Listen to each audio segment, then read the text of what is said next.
Ako po si Nico, operator ng Ink Giant 30 machine dito sa Transferit Odeon Mall. Nagamit po ito ng 6 na araw na may total na 30 meters. Ito po ang printer head. White and colored. Ang huling palit po nito ay noong October 9, 2024 at November 7, 2024. Ito naman po ang capping na may 100% good condition pa po. Punasan ng wiper at head clean.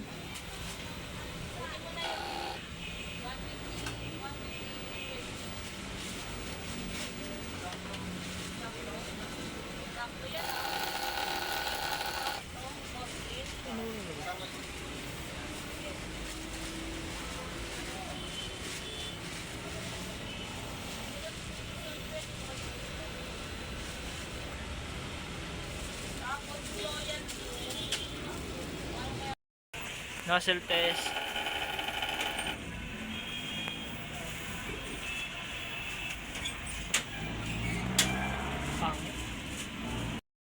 Ang huling palit ng damper ay noong October 5, 2024. Ang waste tank po ay nalinis nung isang araw. Ang ABR, ito naman po ang ground wire. Ito po ang aming stock. Ito po ang in-use. Ito naman po ang unused. There, ang DTF ang aking output. Ito naman ang aking checklist.